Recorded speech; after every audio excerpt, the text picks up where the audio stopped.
ಎಲ್ಲರಿಗೂ ನಮಸ್ಕಾರ. ಇವತ್ತು ಸಂಗೀತ ಮಾಧ್ಯಕರಾಗಿರುವಂತಹ ನಾದ ಬ್ರಹ್ಮ ಹಂಸಲೇಖ ಸರ್ ಅವರ ಹುಟ್ಟುಹಬ್ಬ ಐತಿ.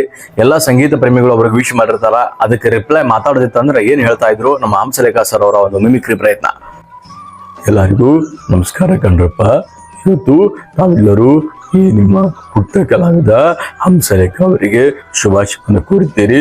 ನಿಮ್ಮೆಲ್ಲರಿಗೂ ಕೂಡ ಈ ನಾಡಿನ ಜನತೆಗೆ ಈ ನಿಮ್ಮ ನಾದ ಬ್ರಹ್ಮ ಹಂಸಲೇಖನ ಪರವಾಗಿ ತಮ್ಮೆಲ್ಲರಿಗೂ ಮನದ ಆಳದ ತುಂಬ ಹೃದಯದ ಅಂತರಾಳದ ಧನ್ಯವಾದಗಳನ್ನು ಅರ್ಪಿಸುತ್ತಾ, ಇದು ಕಲೆ ಸಾಹಿತ್ಯ ಸಂಸ್ಕೃತಿಗಳ ನೆಲೆ ಬೀಡು. ಯಾಕಂದ್ರೆ ಪವಿತ್ರವಾದ ನೆಲ ಈ ಕರುನಾಡು. ನೀವು ಕೇಳುತ್ತಿರಬೇಕು ಕನ್ನಡದ ಹಾಡು, ಅಂದಾಗ ಮಾತ್ರ ಚೆನ್ನಾಗಿರುತ್ತೆ ನಾಡಿನ ಕಲಾವಿದರ ಪಾಡು ಪಾಡು ಪಾಡು. ಎಲ್ಲರಿಗೂ ನಮಸ್ಕಾರ. ಅಂಬ್ರೋಸಿಯಾ. ನಿಮಗೆ ಚಲೋ ಅನ್ಸಿದ್ರೆ ಲೈಕ್ ಮಾಡ್ರಿ, ಫಾಲೋ ಮಾಡ್ರಿ, ಸಪೋರ್ಟ್ ಮಾಡ್ರಿ. Thank you.